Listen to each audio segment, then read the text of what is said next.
Okay, so we're live. Yo, guys, this is a roundup, basically a roundup with me, George, Karan, and Z. We're rounding up the past games this week, mainly the Arsenal game and the United game. Arsenal won 1-0 and Liverpool beat Manchester United 4-2. Anyone want to talk? Yeah, I mean, both games were very interesting from a tactical basis. I mean, you could see the differences in football style and philosophy in that first game. You could see the difference between a Tuchel high press versus a Mikel counter, basically sitting back and countering and getting out into space, and how Mikel wanted to set up his team in that way. And then the United game, it was a bit of a mess. Let's be honest. It was just everywhere.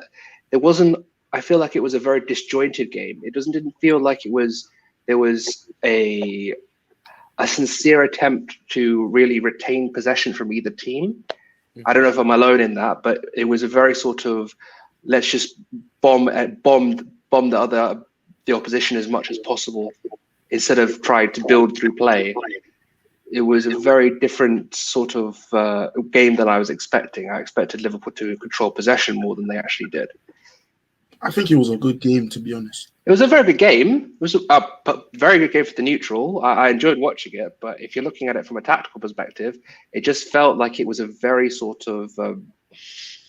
It was very haphazard. I didn't think there was a lot of sort of real go. That could be just down to the lack of tactics, actually. So yeah. Whenever United play against the smaller teams, you can very much see that they have this one game plan, which is, overload the wings and just basically beat the team with pace and power. It's just that.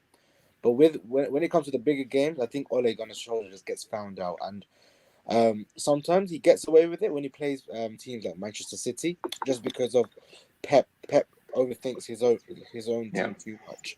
So then in the end, it just becomes a lot worse, and Manchester United get the win. But when he comes and faces people like Mikel Arteta and even Klopp, you can see that these managers know exactly where to target, and that is literally the midfield and the defense.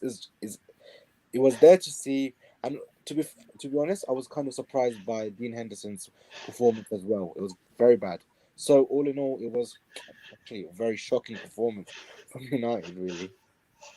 Yeah, you know what? I saw just a game of kind of with the Man United game was really a game of the heart, and then the Chelsea Arsenal game was the game of the brain. So you're looking at a tactical battle with the Arsenal and Chelsea game, which I'm sure we'll get into, and the United Liverpool game. It's everything that a fan loves. So oddly, though, I get more enjoyment out of the tactical games. I'm sure you could probably get that.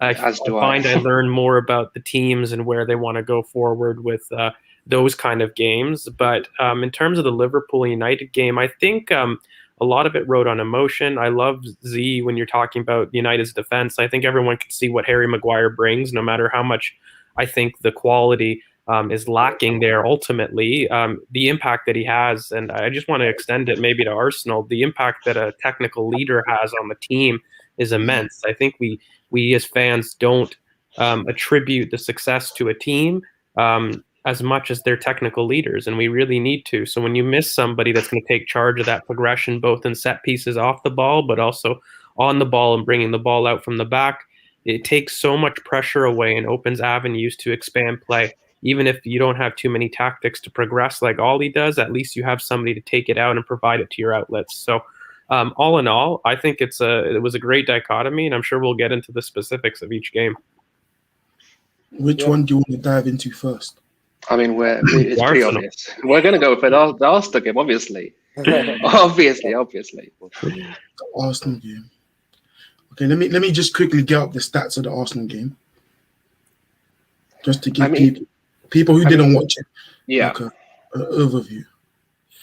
Okay, so I mean, with the Arsenal game, it felt very much like a game where Chelsea were, I think, a bit too overconfident in the way they came into that game. They were very sort of, okay, we're going to boss this game. This is our we're at the bridge. This is our game. We're going to take it to Arsenal, and we're going to just put it on them. Basically, it's going to be a massive sort of drubbing, and they walked straight into the trap. They walked straight into what exactly we want to do.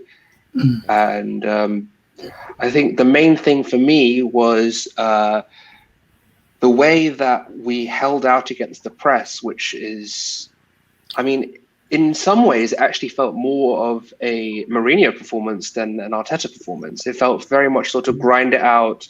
Let's get them on the counter. Let's really build up. Let's allow them to build up and frustrate themselves, and then let's go and go for release balls, maybe tactical fouls, and just try and grind this victory out. Because honestly, it means a lot more for their season than it does for ours. Let's be real. They're still very much in a race for top four. You know what, mate, though? The only pushback I will say, I'm sure we'll get into the tactics a little bit later, but I don't buy this idea that it wasn't important or even the importance of a game, because it's been really disingenuous in the context. As top six fans and rivals, what is the yardstick that we always use to measure? It's our output against the rivals. Yeah, and of course. If you start to look at the record here, this is the first time that we've done the double over Chelsea since the Invincibles. It means something. This idea in the last 3 times that we faced Chelsea, we have won. They haven't won in over a year. The idea that they would come confident to a game against an opponent they haven't had both short-term success in a while is baffling to me. And the idea that it's not important, I think, is just a stick to help 12 years ultimately. What I would counter with is what I said was it's more important to their season than ours. And I agree wholeheartedly with the notion that it's they, as a top 6 rival, and more importantly as a London rival, that it's a little brother, sort of big brother type thing. And every time they come up against us, they have that sort of syndrome against us, that they want to make sure that they are the pride of London, this, that, and the other. And we have the same inclination. So I agree completely. It's a more important game. One of my favorite games I've ever gone to was at Stamford Bridge. Ironically, was the 3-5. That was the last time we won at the Bridge. I was there for that game. It was a great game. I loved that game. And so I would say that I mean what I was trying to get across is in terms of both of our seasons, right? Is that if you look at how things are playing out, Chelsea could legitimately end up with 5th, no FA Cup, no Champions League, end up in the Europa League, whereas with us, we might sneak a Conference League space. And do we even really want that? So that was the thinking I was going with. Yeah, no, I hear you. I don't understand this idea that you can disregard the idea of a rival match where ultimately then we should just sim every single season and wait till the last month. No. And so I just wanted to get the point across, at least not for us mainly, but for people out there that listen, when you compare a team and when we look at yardsticks for any team, you do not compare against the Sheffields. You do not compare against the Leeds. You compare against your rivals. And so to get one over on a coach the way we did, and we'll get into it because I actually don't think it was very Mourinho. This game was classic Arteta when he first took over post-lockdown. Classic. And what we saw here, we've seen before. This is the built-in success that we did to win the FA Cup, and I'm kind of tired of the overused trope that Tuchel invented this kind of way of playing and this system when Arteta did this exact same thing last season, and we'll get into it, where Arteta actually copied Tuchel and outdid Tuchel at his own game. I think it was very smart, and when you look at the way that this game played out, I think the context that people have described it is a little off. I don't know. How about you, Z? What's your opinions on it? No, I actually completely agree with what you've said. In terms of how both of the managers set up, it was actually completely identical. But I would say the reason why it just looks like we're defending for our lives is literally just because the ability of our players on the ball the ability to sustain pressure and the ability to, run from like a press point of view, and pass up from the back, be the best. Our players, seem like they're unable to do that on a on a long term basis. So that's part of the reasons as to why we looked like we were defending for our lives. But I'm sure if we added 3 or 4 different players, if we had 3 or 4 different players of different profiles in that pitch in the same game, it would have been a different game. I think we would have actually scored a lot more goals. Yeah, you know what, mate? I had this argument on Twitter where everybody seems to want to hammer the team for no reason. Where I thought you're facing one of the most informed teams in the EPL. Let's have it right. They are. And you want us to not only win, but you want us to win on the front foot, dominating the ball without our technical leaders in David Luiz and Granit Xhaka. No matter what you think of their overall talent ID, they are our technical leaders, and you cannot expect us to dominate the ball and win against Chelsea when they have actually creamed Manchester City and everybody in the league with this exact formation. So going toe to toe seemed very odd to me for people to expect us to do from the outset. People probably just say it nowadays is because in most big games, Arteta has gone to be the pragmatist, and he's got success with it. And people complain that, to use it against him in a sort of way that, oh, I don't like Arteta, but he's doing well, so let me complain about the style of play instead. Exactly. I mean, the other thing is that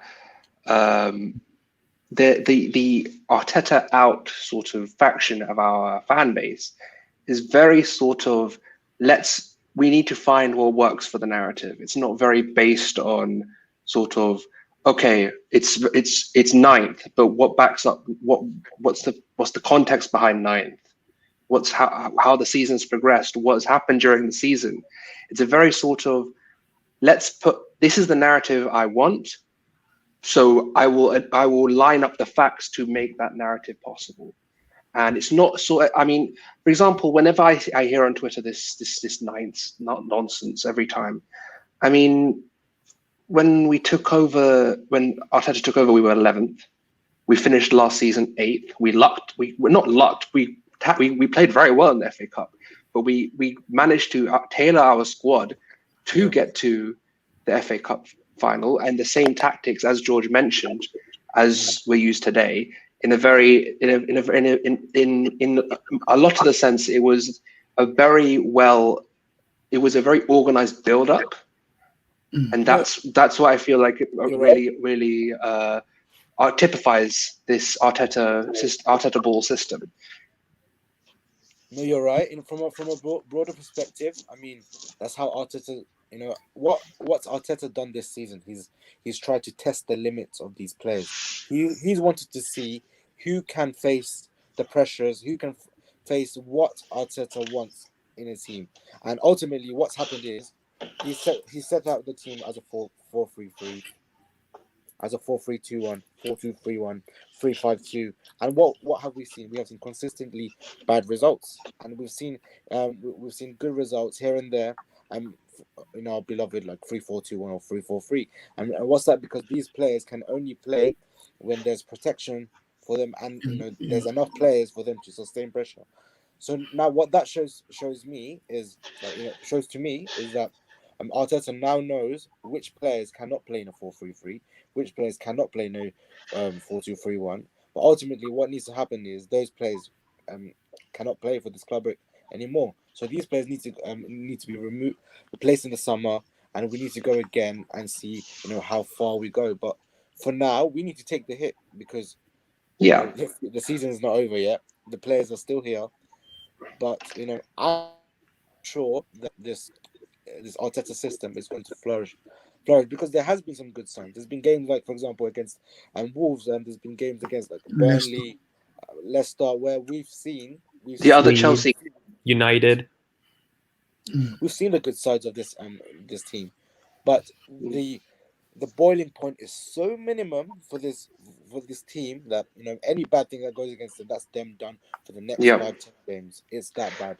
So, I mean, Yeah, mate, and I've talked about this quality difference in managing our expectations for so long. I'm sure we'll get into it with another future podcast with Arteta, but I think the last broad stroke that I'd talk about the game is when you talk about a possession-based side who has strict positioning, it basically relies on you keeping the ball for long sustained pressure. And so when we think about our best games this season, that's been the basis for our structure. So if you can't build up, there's no point in having a great structure because it's ultimately going to lead to anything. So what do you need in order to sustain pressure? We've talked about this. You need two major things. You need technical security in the final third, and you need transition control. So Partey would bring you some form of transition control, but we fundamentally don't have enough technical leaders in the squad to secure both technical security and transition control. And they're key to any kind of sustained pressure. So I think as we go, it's just part of our development and we buy the players, we're going to be seeing these principles laid out in combination with the central compactness that we see off the ball. And that structure is going to flourish, like you said, Z. And so I honestly can't wait to get into the specifics of the game. I don't know, Curran, CK, do you guys have any other broad strokes about? No, let me just say the stats for the people who didn't actually watch the game. Arsenal won 1-0. Emil Smith-Rowe scored the goal. Chelsea had 63% possession to our 37, 8 shots to our 2, 3 on target to our 1, and 3 off target to our 0, and 2 blocked shots. And we both had one big chance. Smith-Rowe scored ours and Havertz missed theirs. yes, correct. Well, I really want to get into this. So I think my broad stroke of the game is if we do look back on it, Arteta copied Tuchel's press using kind of the same 3-2-4-1 man marking system. And I kind of do that very broadly because it may have looked as a 3-4-3, but fundamentally when you look at it, it's a 3-2-4-1. And so the point of the press that we do have to look at is how Arteta copied that to better effect than Tuchel has, really. And so what it was is that Zuma was the trigger point for the press. So broad view when we look at it. Chelsea typically what they look to do with their build-up was to switch play to the underloaded side. That just means the opposite side where the press is not there. So typically that was Azpilicueta because we use Zuma as a trigger. But then that would force Arsenal back into their settled block that we talked about earlier into the 3-2-4-1. So far, the far side was always the out ball, and that's when teams would commit aggressively onto one side. And so what this kind of showcased for both teams, because I want to give both teams immense credit here, where Chelsea showed immense technical quality and overload in the build-up, but Arsenal similarly had immense pressure and counter-pressing structure to maintain central compactness, which, by the way, is a non-negotiable from the Arsenal side.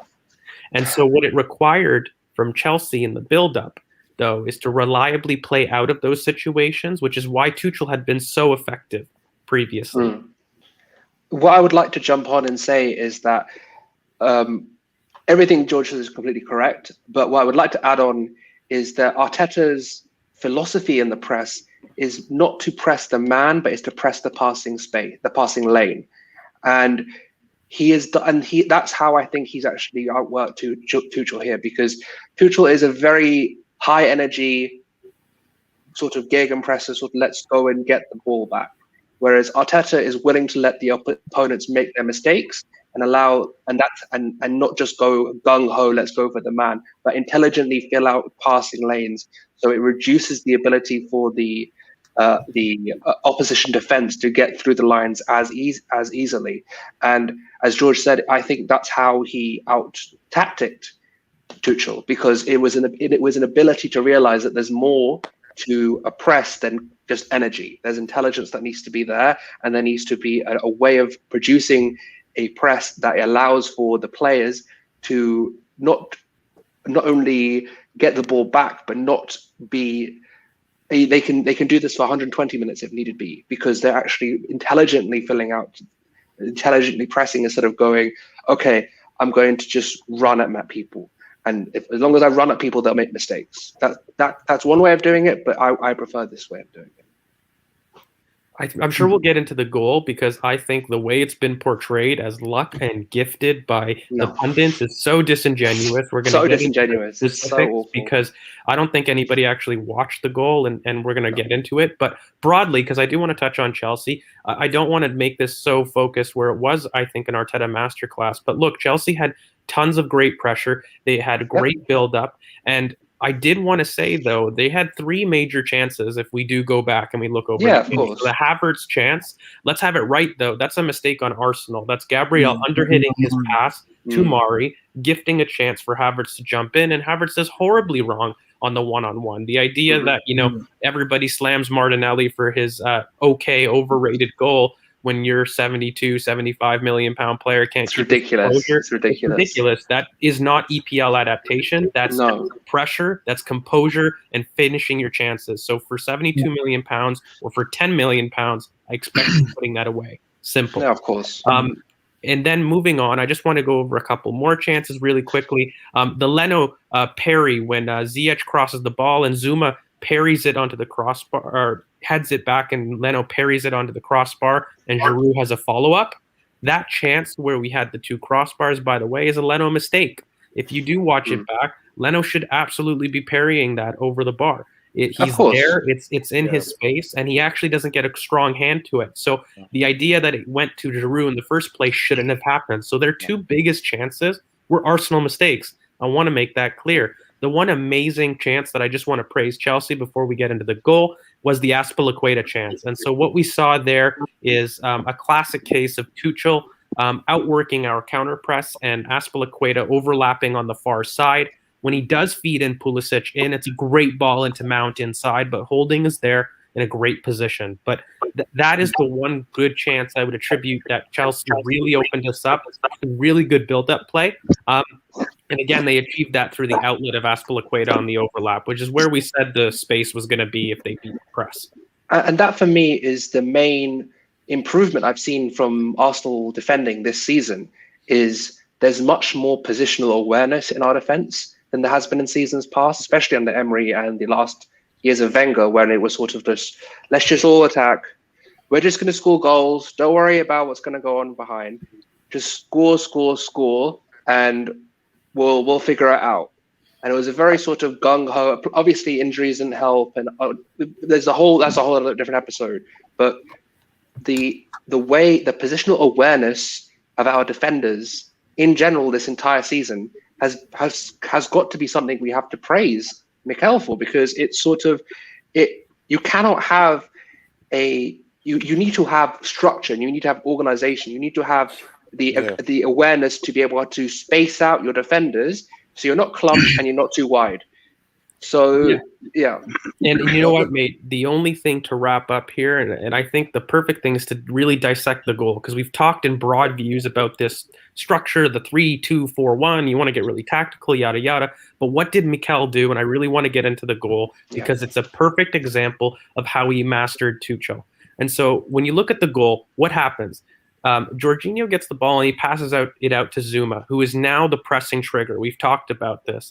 And so Mohamed El Neni moves to block the passing lane ahead to Gilmore, and Oba blocks the passing option to Silva. So when Zuma receives the ball, he only sees Jorginho, while immediately ESR is pressuring Zuma. Now, people are blaming Kepa for being poor positionally, but that's actually really wrong. Kepa makes a great position for himself in terms of providing an option for Zuma, and he actually is away from the goal. So as a coach, you're expecting a turnover, and if he's in the goal, that's actually not something we would coach them. We would coach them to be outside the ball and provide an option behind. Kepa does everything correct. It's Jorginho who actually lacks any scanning and plays a blind pass to Kepa. Kepa actually does quite well to get to the ball, but it's just an example of how the counter press trap that we employed for the first 25 minutes completely nullified anything that Chelsea did. And also, the only thing that I want to add is that Chelsea players are very slow to react to the possibility of Kepa getting there. If you really watch the replay, Silva and everybody, and even Jorginho, are already accepting the goal, but Oba and ESR are in the box, alive to the possibility of a second ball. So they gave up on the chance. They gave up. Even Odegaard thought it went in. Odegaard And was always- Odegaard, yes. So all in all, the last thing I'll say, it's so disingenuous to say that Arsenal were gifted a goal that was crafted by counter-pressing elite structure, and that There was is no just gift as there. good. You earn your own luck. You earn your own luck. I honestly, I wouldn't even consider it luck. I would consider it a concerted effort to produce a mistake. I don't see that. I don't see that as luck. I see that as good Attack a good attacking defending, is if you want to put it that way. So, well, aggressive defending on the press. That's how I would put it. I would not put it as, Jorginho just messed up. Well, yes, he did, but there is context to why he messed up, and it's a poor ball. I mean, how often is Jorginho said to be this metronomic pass master? That's Italian. These are the idiotic sort of tropes just thrown about players. When hold on, guys, I thought Z, you're a Jorginho fan though, bro. I am. Yes. Sorry, I say that because every time I compliment the things that Xhaka does well. Listen, I'm not a Xhaka fan, but I understand his job in our team. I understand what Jorginho was brought in for Chelsea. George, I've got one slight disagreement on that. I watched Kepa quite closely, and we very rarely disagree, George and myself.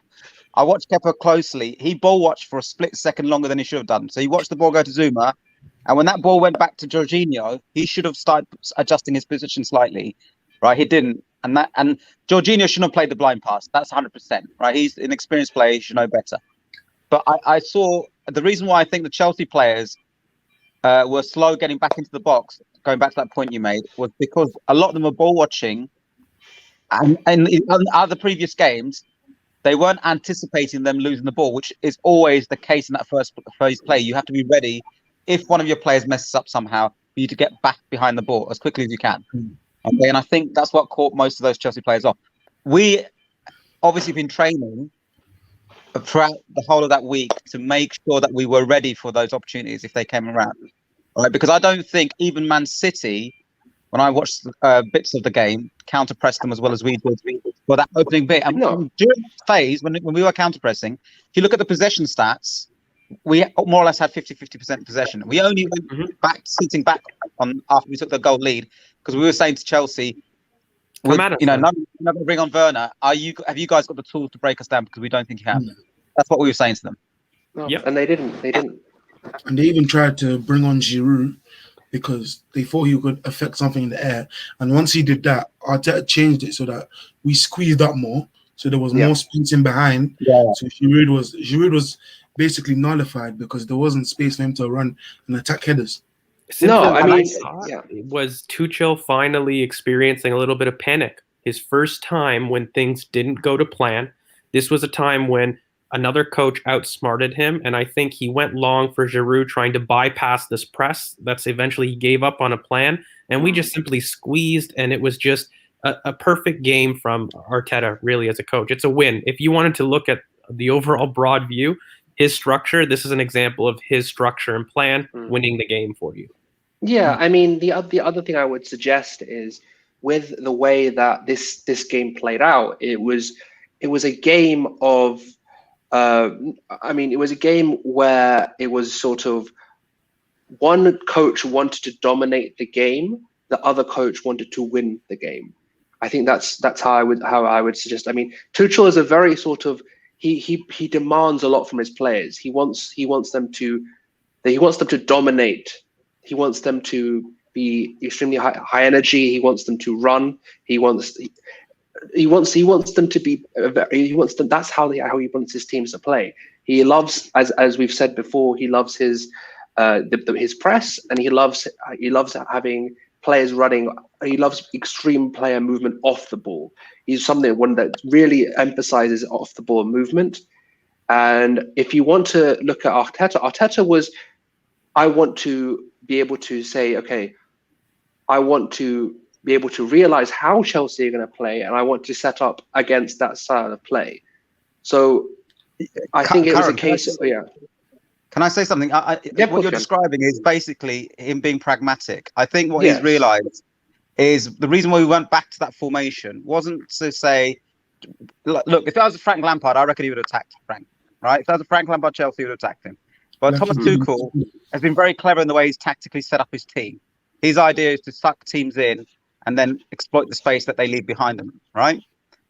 We could have played that, but I think what Arteta's come to the realization, I wanted to touch on a few points about, because I've got friends, like who aren't Arsenal fans, who we're an amicable relationship. I've got friends with Liverpool fans, etc., and they say when Arteta used to first play this 3-man at the back, they said, I think Arteta's a defensive coach, and this is the kind of, and I said, look, guys, his ultimate, he wants to play a 4-3-3 or a 4-2-3-1. George, we've been having that conversation in group chat, but we know that he wants to play a much more attacking formation than what he can. But he's limited by the players that we have in our squad, right? The players that we have in our squad, including Leno, let's be honest about this, because I think we've also chatted about this in the group chat. We couldn't do what Chelsea were trying to do with us, because it's a cat and mouse game. And so we stuck to what the players are good at. We went long when we needed to. We knew that we couldn't set up a trap for them. Yeah. And we were pragmatic. And because I'll tell you why we need to be pragmatic. I'll be frank with you. Because I'm pissed off. I've had enough of the Arteta bashers. Because if we lose the game, it doesn't matter how well we played. We've lost the game, right? Yeah. So, and Unai Emery's God of all gods, he was the greatest manager ever to live, never given a chance, blah, blah, blah. And I'm fed up of hearing that rubbish, right? So I think he's right to be pragmatic, because I think he can't afford to lose any of these 5. Well, we had 4 games, after the semi-final. Mm-hmm. And he realizes, look, I have to win those games, right? Because I need to somehow get Arsenal as high as I can. Something, yeah. Yes. So I think the problem with him is he should keep that flexibility in mind, because I don't know if we are going to manage to churn the squad like he'd like to. There's comments about being ruthless and churning the squad and getting them. And we've got to be careful. As Arsenal fans, we always have these dreams, don't we? And Z's going to hate me for saying this, right? I've heard all these rumours about Xhaka going. Now, you're going to think I'm a Xhaka fan because this is how it's going to come out wrong. I'd love to have Granit Xhaka in the squad, because one of the problems we had with the pressing triggers that we have you realised against the semi-final in Villarreal, even against Chelsea, when they got that good chance, and you were describing it, George, earlier on, that left side of midfield, we don't have midfielders who go to that left side of our team and can press. El Neni somehow sticks around the right side. Even Partey, when he goes to press, favours that right side. Right, Danny Ceballos is awful at pressing on that side. Granit seems to be the only one who can position himself and be comfortable in those zones. Does that make sense? We need to buy. Yeah, I mean the other thing is that Granit gives you a very accessible option to allow the Tierney overlap in that 4-2-3-1. He gives you an option to just be able to push Kieran out, so he's able to do the things that he is best at going forward. Mate, you know what he gives you? Really simply, I normally am really big and tactical. He listens to the coach. He does not vacate his zone. Sometimes, like I'm at fault of this too. Like, I look into the nitty gritty of it. Simply what Granit gives you is a person who will follow tactical instruction to the T no matter what. And he's constantly available, so he's a good squad option. Again, when I go and I look at people saying that we shithoused a Mourinho win, again, I disagree. If you look at the chances and the balance of play, what we did is we counter-pressed, and up until that point, if you look at the stats, it was 50-50 possession. So in terms of us going and trying to actually go toe-to-toe, we did. Once we got our goal, why did we need to press when we lacked the technical leaders to dominate? I heard a lot of things about Chelsea saying they didn't play their first 11. Sorry, lads, we didn't play our first 11. David Luiz wasn't playing. Xhaka wasn't playing. El Neni is sitting. You have Rob Holding in the back. Let's have it right here. There were 2 teams, weekend teams. So I'm not buying this idea that one was weak and the other one just set up to get house a win. It wasn't. We didn't even have a right back, for God's sake.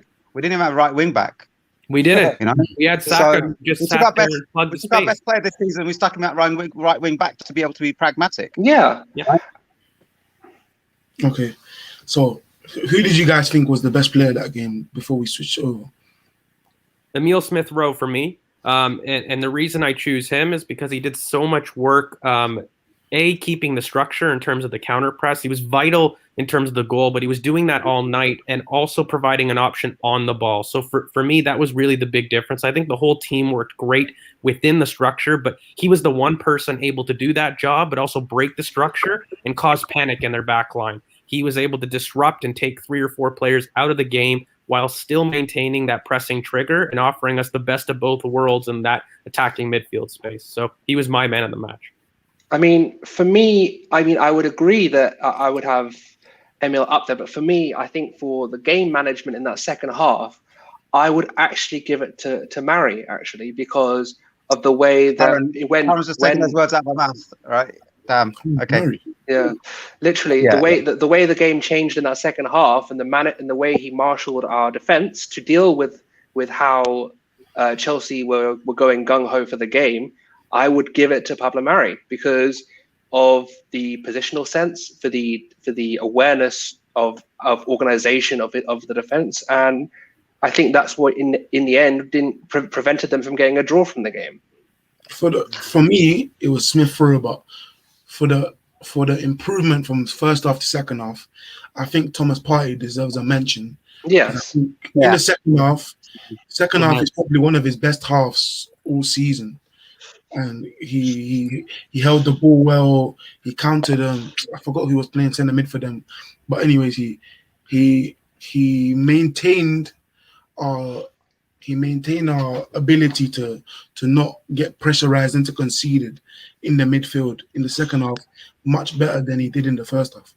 Most recoveries, most interceptions, and most duels on the pitch in any player. If you are a stats person, yeah. No, for me, I thought the game was won in midfield, so I would have gone with Thomas Partey as man of the match, purely because that second half, that performance where he held himself against those 2 Chelsea midfielders, it was absolutely beautiful to watch, and I think that's probably exactly how Arteta wanted to play him, in that middle against 2 central midfielders whenever he's playing, but he's not able to play Partey in that position for much longer because of the availability of the players. But I think, overall, that's probably his best performance in an Arsenal shirt. So he has to get man of the match. I mean, I don't think it's his best performance in an Arsenal shirt, but I would put it up there for sure.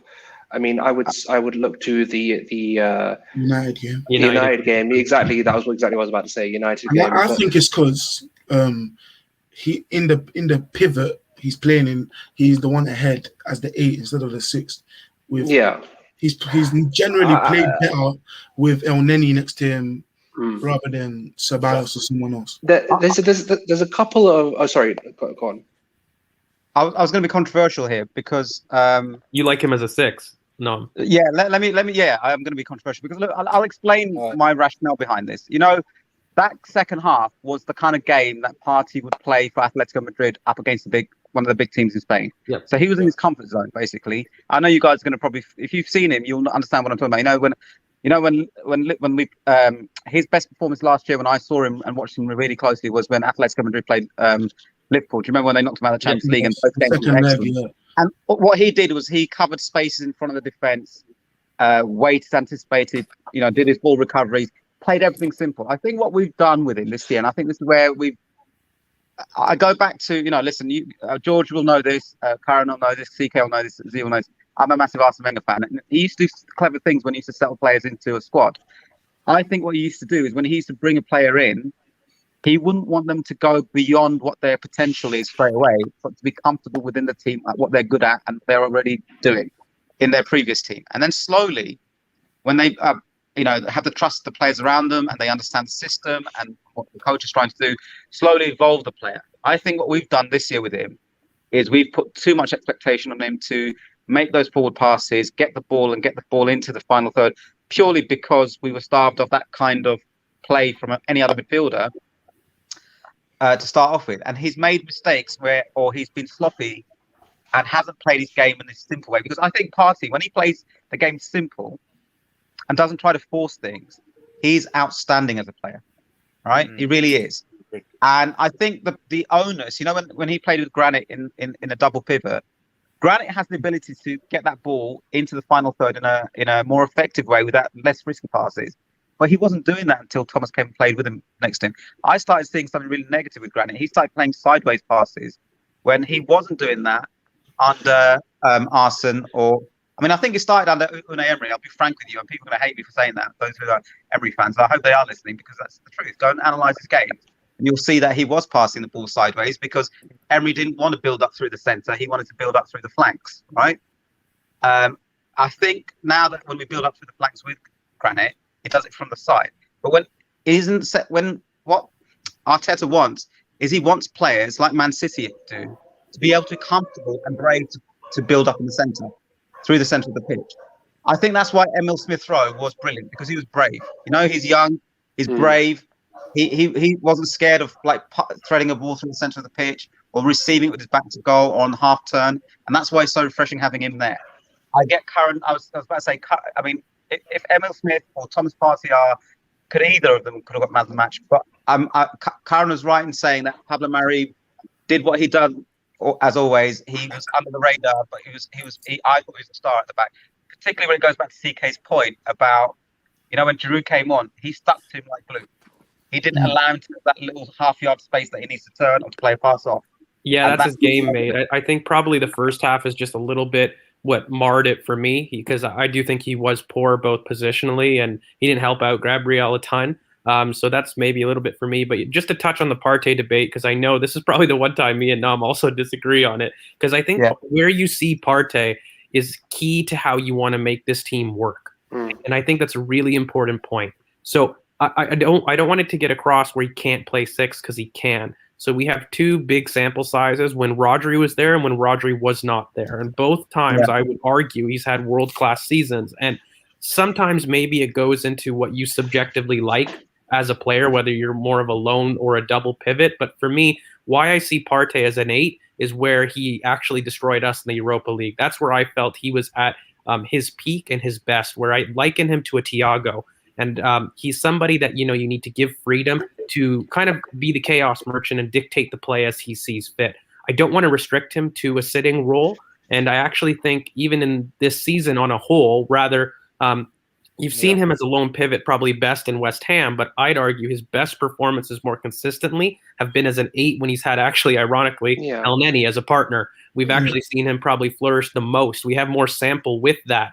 I actually think Partey will develop into a 6 as he loses his pace a little bit more as a player, but while we have him in his prime, I think the best option is to see him as an 8. And to be honest with you, we'll probably get into, maybe a little bit of targets a little bit later, but the idea that we're targeting a Basuma, a Burge, these players who are a capable sitting, I do see if we were to say get a Basuma in terms of the profiles, we would see him sit and we would see Partey go forward. But ultimately, he's got qualities to do both. You're never going to be wrong for either having him sit or as an 8. It just more is about kind of your midfield makeup. And I think you're right to put some onus onto Emil Smith-Rowe here. I can't praise the kid enough. I think this kid has one of the most top potentials I've seen in the game. I really rate this kid. The idea that he can sit there and take charge of a game where this isn't the first time, lads. If we go back, he did this against Tottenham too. He ran around Højbjerg like a toy. He did this exact same thing, and he has a big game gene where this isn't new. He takes the ball, he will take it to you, and he doesn't care whether you're Atletico Madrid, Tottenham, Chelsea. He is consistently there, putting output and impacting the game. And this is what's amazing for us as, Arsenal fans, because we get to see our boys doing it against the top opposition. One last thing I'd like to add on the Partey thing is that I'm somewhere in the middle of the both of you, because I can see him as a 6 and I can see him as an 8. But my thing with Partey is he has elite half-turn ability. He get his initial burst of pace that he has over about 5 or 10 yards is very, very good. He's someone that is very, very powerful. So the one thing that worries me with Partey is his fitness. I mean, he needs to get it back. He needs to get it back to where he's someone that we can rely on. In pre-season, exactly. That's what I was about to say. And one more thing I would say is I don't see him as someone that can just stay and sit back, because his ability to run through the lines, we're wasting his best attributes. He has a great ability to get the ball in the position of a 6 or even a bit higher up and run through to the opposition half. So if you're just letting him sit as a 6 and stay back and just marshal, Aaron, George, you'll be surprised. I'm not very far from what you guys are saying. What I was saying isn't that he should be a 6 long term. That's not what I was saying. I'm saying that while he's settling into our team and trying to understand how Arteta wants to play, which is much the demand on the midfield, the demand that Arteta wants to place on midfielder is probably more demanding than any other position in that pitch. Yes, because they have to be the brains and the heart of that team and know positionally where to be and what to do. And it's not easy coming from Atletico Madrid, where I think his role is simplified. George, going back to that time when I saw that game, and I saw that's where he, I knew of him, and I saw a couple of games before that semi-final that we played. But do you remember the reason why he stood out so much and he won my respect was because Madrid went down to 10 men, and he became the extra man. And I don't think it was an instruction from Simeone; it was his pure heart. He played with pure heart that day, right? Because I think he shifted him at one point to right back, didn't he? I think in that game, he played. And he made runs from there, right? He was a colossus in that game, and I was taken aback by how he responded as a player, because I don't think the other players around him initially knew what to do, even if they were going back into a defensive formation. Nobody knew to take the game to us and catch us out a little bit like he did. Yeah. Now he's got tremendous heart, and I think the problem with him this year, and this is what I'm trying to say, is that we need to slowly allow him to fulfill his potential of the reason that we bought him. And sometimes in some games, we need to think about where we place him on that pitch. The problem we have with him is he's got great skill, but he doesn't have the right profile of players around him for us to get the best out of him. And so going back to what George was saying, if we were to get a Basuma, that will allow him to go further forward and do more damage with his chaos ability up there. The only thing I think Arteta's going to hold him back on is when to play the dangerous pass, because I think he doesn't need to play it when he thinks it's on all the time. Sometimes it's about catching the other team out. Sometimes, when you play that forward pass, it's on, and sometimes it's not on. So he just needs to understand when to do that. And I don't think the kind of pressure was there for him at Atletico to get that right all the time. But this pass selection criteria for Arsenal midfield, you have to get it right all the time, because it has a knock-on effect on the way the rest of the team is going to structure their build-up into that final third. I think Arteta is very specific at how he wants to build up through that mid third. The other thing is the profiles of the midfield that we have right now isn't balanced enough to really establish the type of football that Arteta wants to put in. We do not have the ability to implement either a 4-2-3-1 or a 4-3-3 effectively. As he said multiple times, he's about 5 or 6 players short of that, and he clearly is.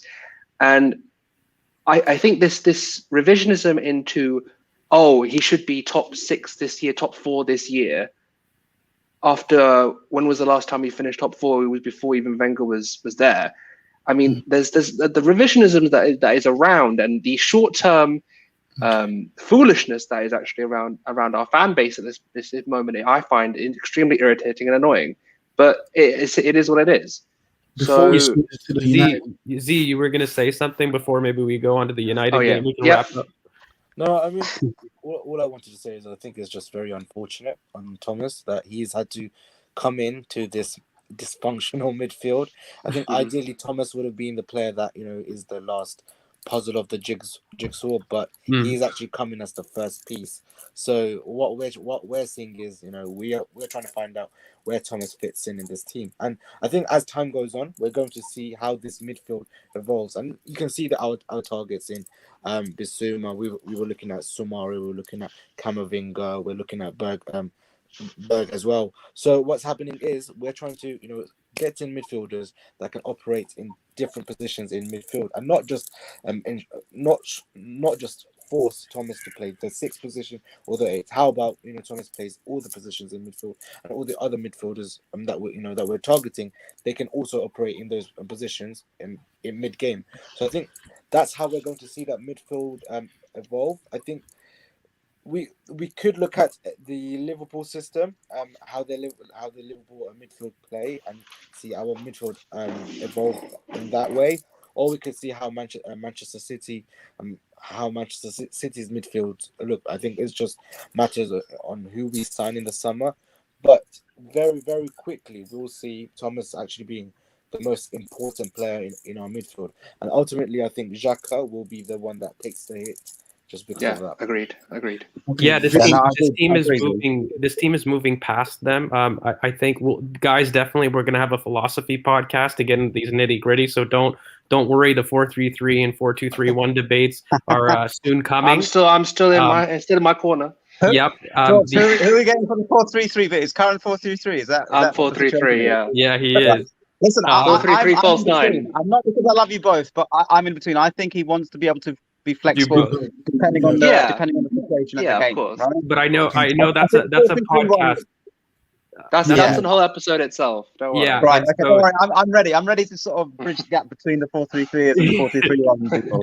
So Austin, someone's you know what? asked. The only thing that I'm just going to do, CK, one quick thing on Thomas. I just want to do one analogy here and talk a little bit about the medical history really quickly, because I think there's been a lot of misconception, and I want to lay a little bit of facts. What Thomas has done this season is he's gone into a re-injury cycle, we call it, kind of in the sports rehab world, Exactly. where Yeah. he's had a really quite serious thigh strain, and he was rushed back.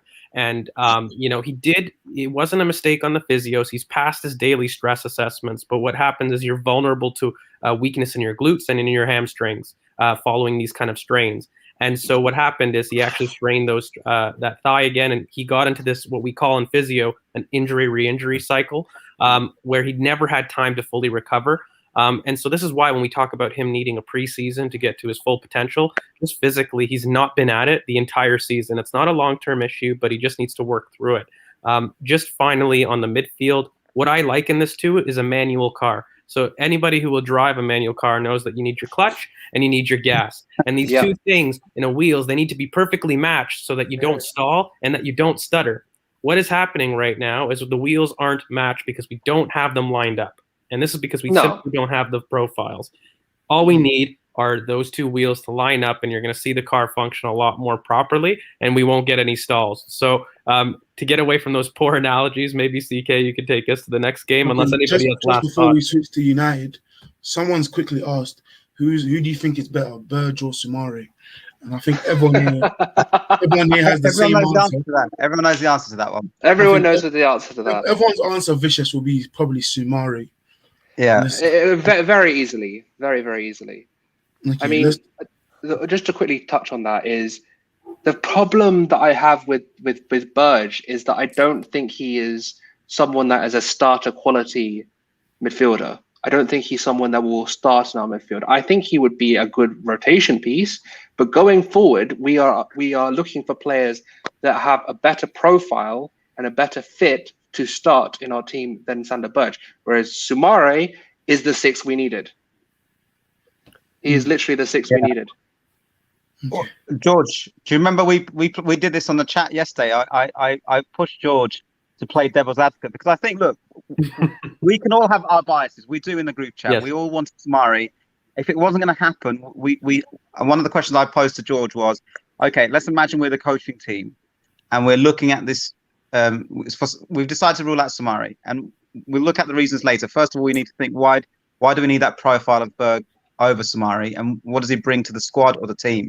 And it was interesting getting George's thoughts because I think we both agreed. I was surprised actually how close we were in the way we were thinking about that. It's not our preferred player, but some of the points that you come up with in terms of tactical concepts of bringing that player into the squad, and maybe how we would sort of fulfill the rest of the midfield based around him coming into the team. Not as a first team player, by the way, Karen. I get your point that he's probably going to be a squad player. Squad player. Is looking at how he would fit into the team and what he would bring to the team and how we would have to complement him, because obviously he has weaknesses like any young player will do, right? How would, we know Thomas Partey is the given, right? But at the same time, and I had this discussion with another guy in the group chat, Thomas can't play all the games in the season. It would be unfair to so we will have to bring him out. But unlike this year where we bring out a midfield player and it falls off the cliff face, we need to have midfield players who come in a structure and do a job and the quality not get compromised. I think it's more than just week in, week out. I need players in the 15 that are able to come in if something does happen, or say to be able to fill out that last 30 minutes. That are able to do the same job, maybe not at the elite level of a Thomas. We need someone who is able to finish out games. We need people. I think what you're both trying to say, really simply, is you want to raise the floor, not necessarily the ceiling. And exactly. And what we're talking about with Burge or Soumare, look, kind of different profiles. Everyone knows how I feel about a Soumare type and what we need in that midfield. But ultimately, it's about raising the floor of this team, not so much the ceiling. And I'm never going to say no to any kind of midfield surgery. It's my favorite part of the pitch. It's the part of the pitch that I feel every game is won in. So I'm in agreement here, Nom, and everybody here. If we're looking at more additions to raise the floor of this team, it's vastly needed, and it's just part of our development. Yeah. Okay. So let's move on to the Chelsea game. I mean, not the Chelsea, the United game. United game. Too much Chelsea. For me, the United game was actually a very good game. They both for set the up neutral. well. For the neutral. No, I would say. I think they both set up well in terms of being compact at times. And it was, for the neutral, it was good because there was a lot of duels, many 50-50s. I think one team had 16 shots and the other team had 13. So it was a very good game for the neutral and in tactical setup. But I think United's mistakes in build-up cost them the game, because I swear one goal was a mistake from Fred, and someone who passed it to him led to a Henderson who should have saved the shot, and then they scored the rebound, and the game just changed from there to 2-1, and then it was probably over after that. One thing I would say is that Henderson's positioning on that Salah goal was horrific. I don't know where he didn't come out, he didn't stay in. He literally left about, I think it was something like 2/3 of the goal open. And I think that was, I mean, for the amount of hype United fans have given Henderson and the great season he did have last season, I was a shocking error from him. I don't know what he was thinking with that one. Deer in headlights, mate. It's deer in headlights. Classic young keepers. What we always teach them: make yourself big and tall and commit to a decision. If you're coming out, you come out. If you're staying in, block the space. Yeah. It was very much a case of that. My overall arching of actually the United game was that I loved it. Actually, I'll be honest. I really liked it too. It's the heart of a fan here. Sometimes I'm a big tactical guy, but you know what? I love myself a good basketball game every now and then, and that's really what we saw here. It was quick transitions from back to front. We saw two teams competing at the very best to their ability to win the game, not necessarily how. There was no project to it. It was, we need to win at all costs, and I kind of like that at times.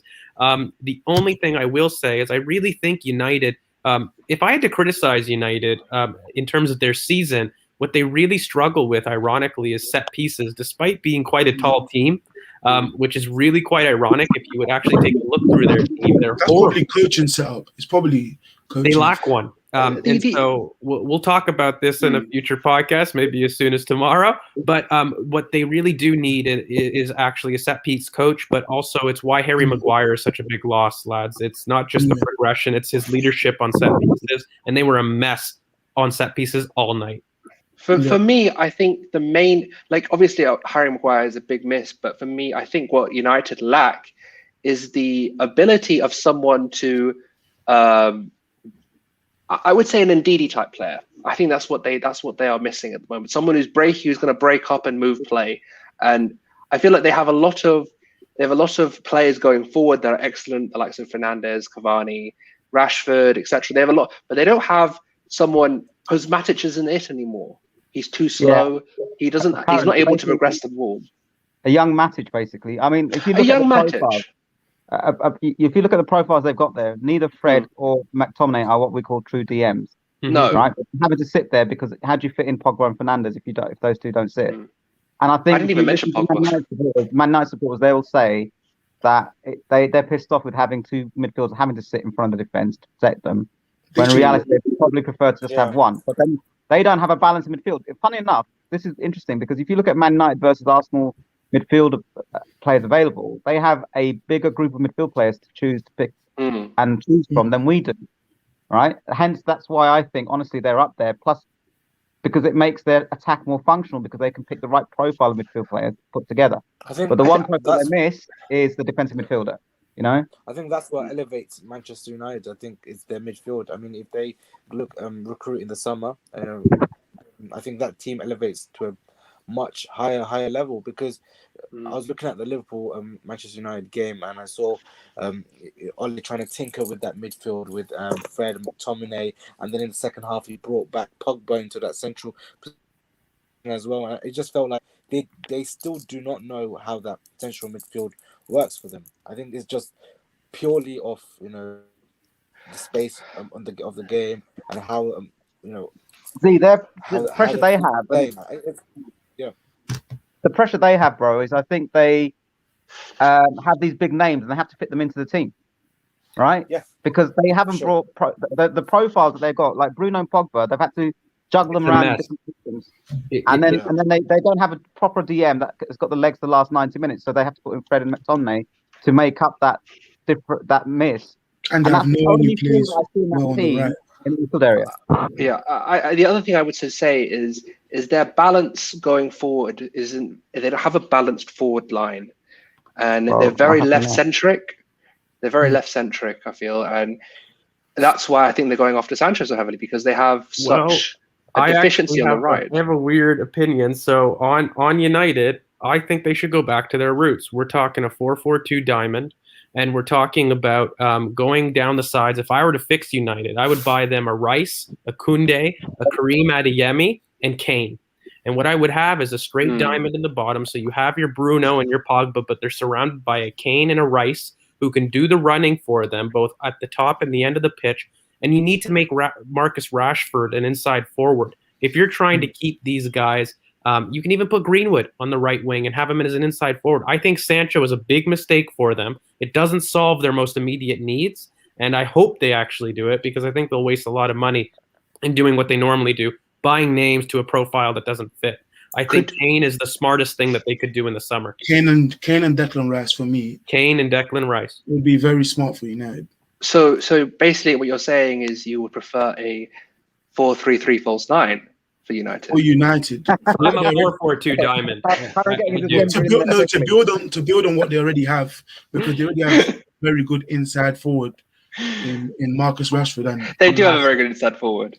And another player he's going to win. That's the only way he is going to explode. Really, Marcus is through the inside on a left wing and as an inside forward. He's not going to be enough to ever be. He works best off a 9. And actually, you're right, Curran. You're replicating the. At least what I'm doing is I'm replicating the Tottenham team that actually had the greatest success, in my opinion. And that's when you have Kane dropping in to mix it with. Hold on, guys. I got to spit on the floor. You mentioned Tottenham.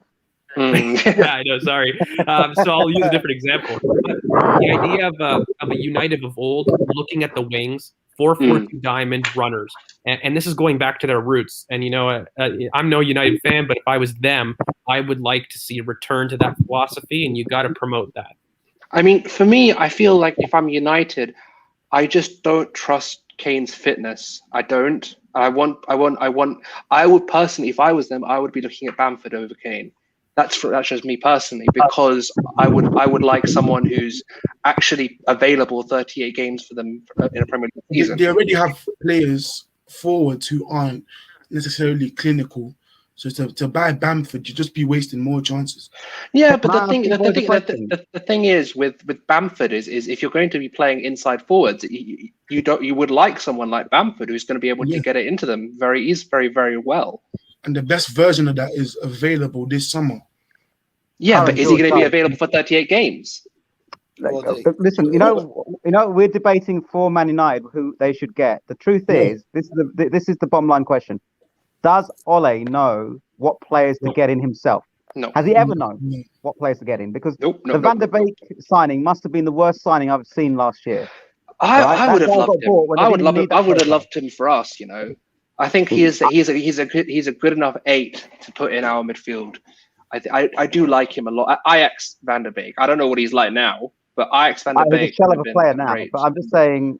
I mean, does Ole know? I don't. I think he's just buying to buy. I don't see him building a team to profile. I see him buying a team to appease Gary Neville and Roy Keane. This is. I mean, this is interesting because if you draw parallels between Arteta and Ole Gunnar Solskjaer, I'm going to draw it because for those guys who are going to listen in, who want to, everyone knows I'm an Arteta fan, but look, he's got a clear vision. We know that, right? We know he's got a clear vision. Some people will argue that because they would like to muddy the waters. If they've not been paying attention as an Arsenal fan, I can't help that, right? But he has a clear vision. He has an idea of the kind of profile of players. We might have our own opinions, but the manager has his, right? Ultimately, he's in charge of bringing those profiles in. Can you imagine if Arteta wanted Jadon Sancho, he had the money, he had all the wares to do so, and the club didn't buy that player, what he would have done? Can you imagine that? I don't even know. I don't even know. I think he resigned. I honestly. No, but he did it with Edward Woodward's trousers and said, no, he's still okay. He'd have thrown him under the bus, Arteta. He would be raging, I reckon.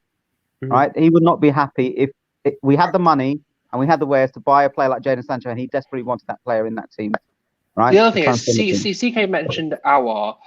The fact is that there were 2 players available, and we weren't able to get one over the line, and the other one we did. I don't think that was a case of like Edu just going, nope, screw it, I'm not having him. I'm not getting it. I mean, elaborate then. I'll let you explain. I think the first part of the season we started off well, and then after the window ended, we didn't get that creative player. I think Arteta may have been a bit frustrated, and then still tried to force his 4-2-3-1 system with Lacazette there. Even though I think he knew within himself that never was going to work with Lacazette there, and I think he still tried to force it to show the board how much he necessarily needed a creative player. Personally, I feel like it's the best formation for the squad at this moment in time. Yeah, now, no, not even. I mean, if Tierney is fit, right? The system we play is 4-2-3-1. It's very, very simple. Because with Tierney fit, I think he was trying to figure out his best, what profile of player he wanted in each of those positions as well. Because if you look, for example, his treatment of Saka, how he's been sort of everywhere. You know what, mate? Honestly, I've said this before in the past. Our team is a hull with many holes. So you can try to fix one, but at the end of the day, there's 3 more holes that will still happen. I think I don't like the speculation on it, and I do kind of want to get back to the United game because I have some thoughts on Liverpool. But the only thing I'll say on it is I think Arteta has made tons of mistakes, but at the end of the day, the squad is broken, so it's almost a mute point trying to say, but this formation is a little bit better, even though I like a pivot. I'm biased, but and the squad is suited more quickly to a 4-2-3-1. I get what your point is, Curran. It's much more easier to recruit to that.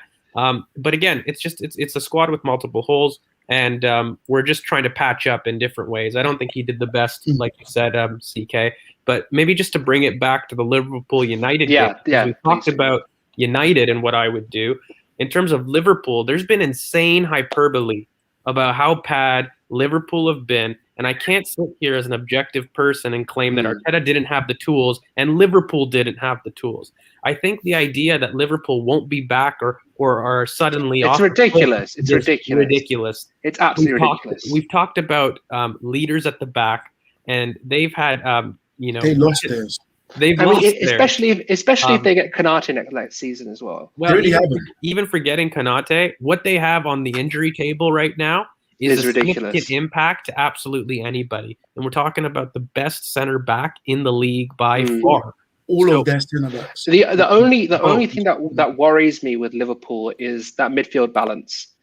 I don't know how to fit Thiago. Is he making him a cam? Is he making him an 8? How are we fixing it? Just like Henderson and Fabinho, it works. I understand, but are we having Thiago further up the pitch? Are we having him sort of as another 8? Yeah, I don't think. He's going to sit, but he's going to sit in a free role like how Scholes was able to do.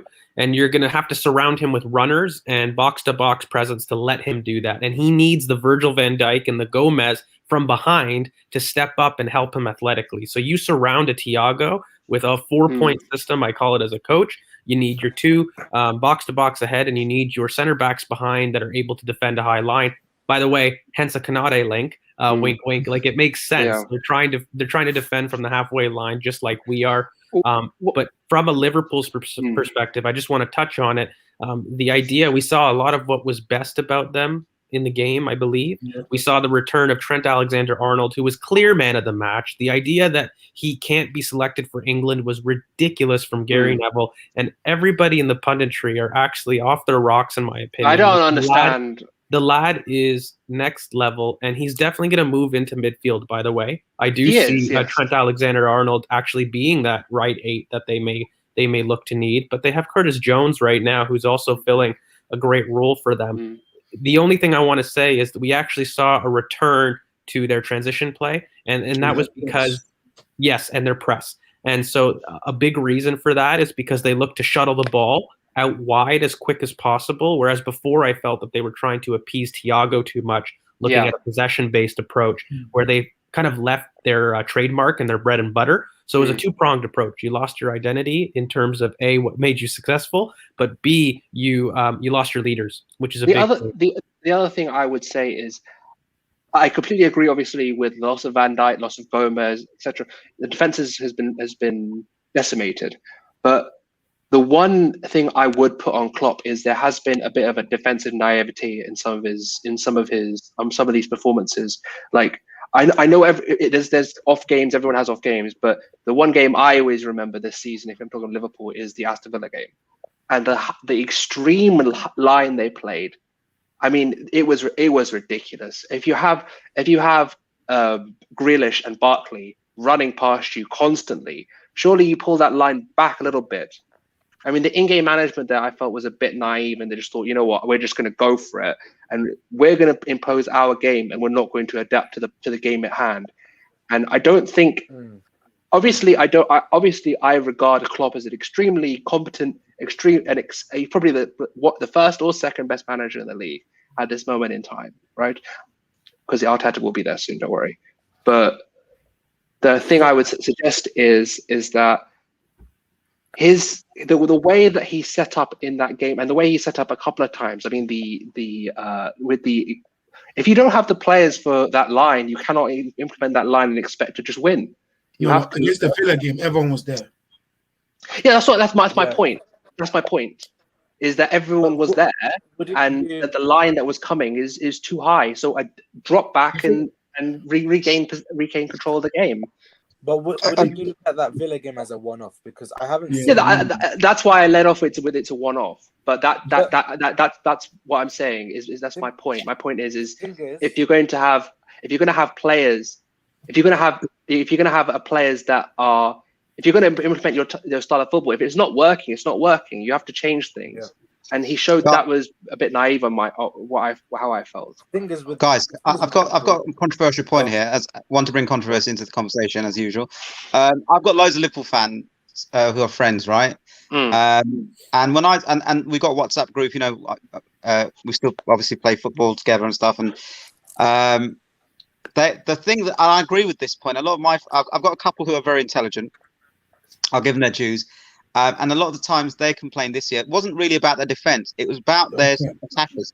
Their attack has not been efficient. I saw a stat somewhere on my timeline the other day showing how many players overperformed in their XG last year for Liverpool in terms of their attackers compared to this year, and how they've underperformed their XG this year. You know, this thing that we always laugh about, I don't know, on timeline, that XG eventually works itself out.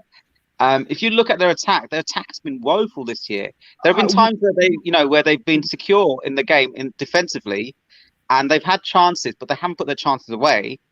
And then obviously they got punished. And I think we suffer ourselves from that issue, don't we? We've dominated games this year where we haven't put our chances away, and then we know that we don't have the elite defenders at the back, and then we've conceded a sloppy goal, and that's it. The only pushback I would say on that is that the the tactical mesh of the Klopp team had been completely, it's been changed so many times over the season that he doesn't have the build up going forward.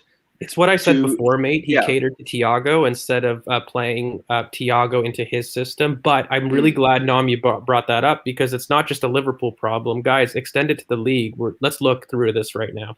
Tottenham, would you guys say that they've been clinical?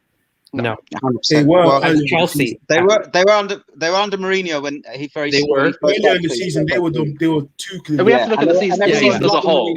No, but I mean, like, earlier in the season, Son scored like 11 goals from that 13. A little bit, like he had a purple, but I would say so. If you look at Tottenham over the they season, just had a Spurs season. They had a Spurs season. They started well. Spit on the floor. Hold on, guys.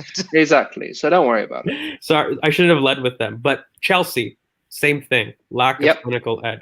Arsenal, lack of clinical edge. Liverpool, lack of clinical edge. And I think you've scratched the surface of a larger point that I've been trying to make on Twitter for absolutely months. And it has to do really with COVID football, I think. And I have this little thesis in mind where the idea of fans and the impact of fans are massive to the ability of somebody converting in those half chances. When you're looking at a type of scrimmage game like this, as a coach, the tactical battle typically outweighs the output of a player. And I think we've seen too many people underperforming their XG from typical to say, oh, it's just coincidence. You're looking at Aubameyang, you're looking at Mane, you're looking at big players who have consistently overperformed for seasons. When you look at Aubameyang, it actually makes my point quite clear. In the last 7 seasons, he's actually overperformed his XG and hit over 20 goals a season. This is the first time in 7 years.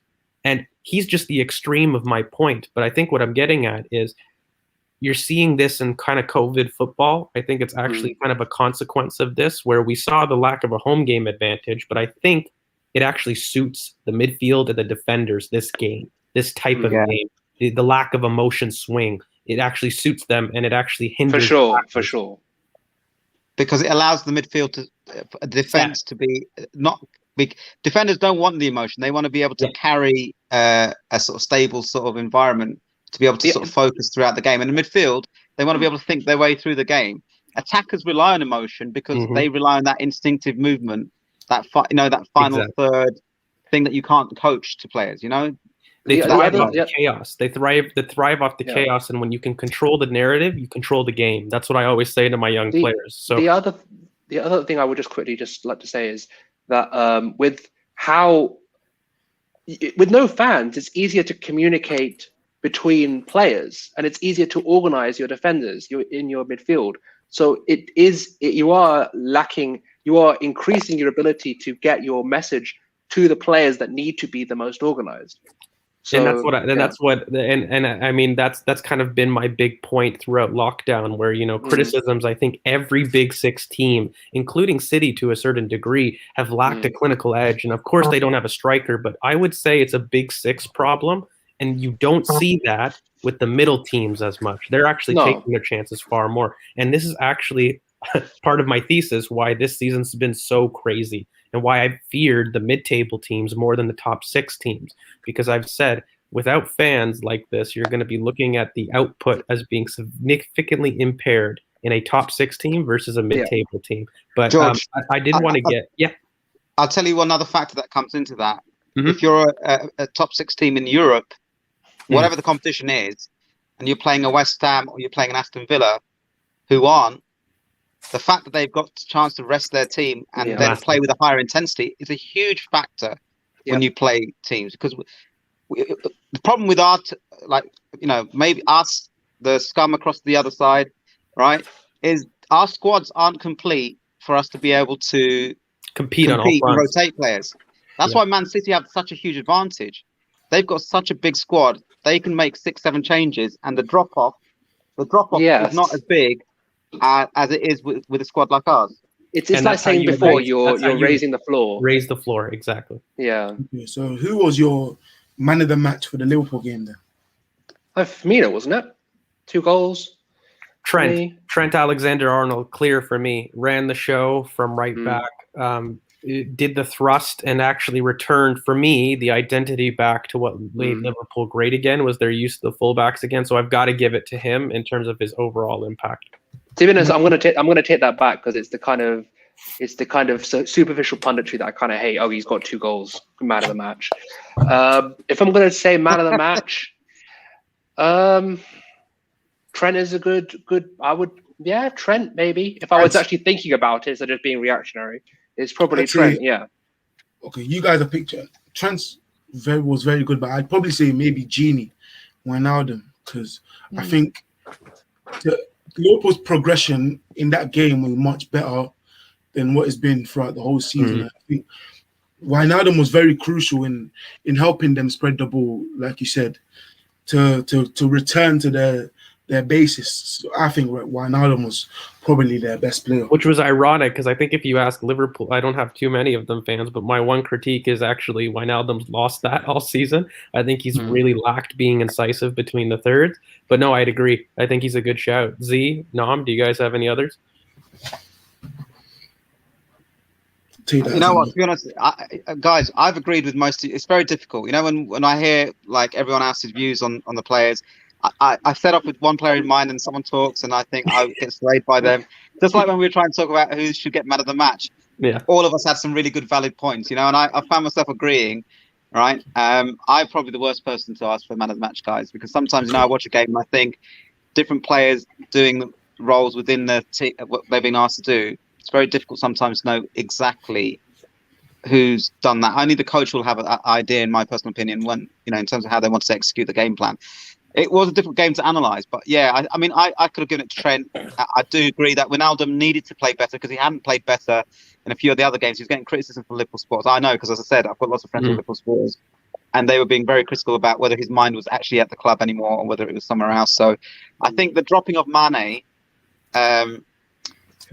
was a big sort of message to the rest of the squad. Klopp was very clever because he was completely not been with it. And I think that gave a message. I mean, Trent's fighting his own personal battle. I think his personal battle is with Southgate, right? Gini Wijnaldum wants to show the supporters that, he's still going to be loyal regardless of whatever happens next year with it, right? So they both are what I would say valid shouts. Okay, so before we end... One thing I would just let me just get this in. One thing I would like to say is that with us, with all 4, 5, however many we get in it with us, we are not going to be the guys who are going to focus on why didn't Mane shake Klopp's hand? What's going on with their relationship? That's not what we are. That's not what we do. I will never be that guy that's going to be, oh, what's going on with the relationship? Then I don't care. Who cares? Who cares? Unless it's something that's going to affect something on the pitch, then I don't care. In all honesty, and I think all of us can agree. Guys, we've got a question there. Remember about Odegaard? It's on chat there. I came up earlier on. Is anyone going to answer that one? Sure. I don't think it's. Go for it. Very, very quickly. People in the chat know me. I hate to be negative, but I was actually off Odegaard from the very first game. I told everybody I think he would struggle, and I thought he would struggle with the adaptation. Now, in terms of James Madison, you're looking at a prototype sharpshooter in the attacking midfield, leggy, and he fits the profile, but I believe that ESR has a far greater ceiling, and actually there's very similar profiles. In an ideal world, you carry somebody with an experienced head to learn off of, and we don't have these arguments of choosing. But right now, I would focus more on a creative left wing as opposed to central attacking midfielder. But if I was to choose one, James Madison is the top of my pick for that role. So yes, James Madison over Odegaard any day of the week. The other thing I would... Go on. Go on. I was going to say, George, you didn't mention Hussam Aouar, bro. I can't believe you missed him out on that one. I can't. I feel like I'm too biased at this point. That's mine. That's mine. All right. If I was going to buy an attacking player, either for the left side or left central midfield, it'd be Hussam Aouar. I never thought Odegaard was the kind of player that we bought in to fulfill the long-term strategy. We bought him to see if we could make a room for him in the squad.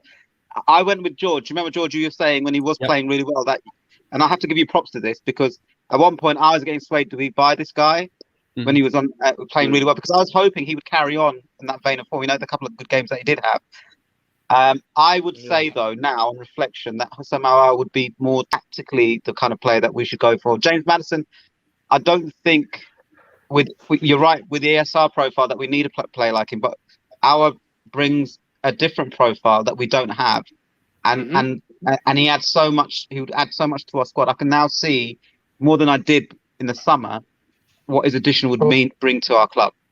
Right, so I'm desperate for that one transfer to go through after we've got our functional midfield players in. You know, like the ones to make up the midfield. Would you take Odegaard if it meant we had someone like our come in? Let's say we managed to. No. Sorry, I don't see where he fits. Say that again. Say that again. See. Would you take Odegaard in the team if it meant we brought in some like a creative left winger, like let's say Hossam Aouar? Because I, as much as I don't like Odegaard being our main creative outlet, I do feel like he's a very, very good profile to have in the squad, in and around the squad. But I don't know. I mean, what do you guys? The only thing that I would have him in is as another loan, no purchase, no commitment, and it's squad depth for me. Yes.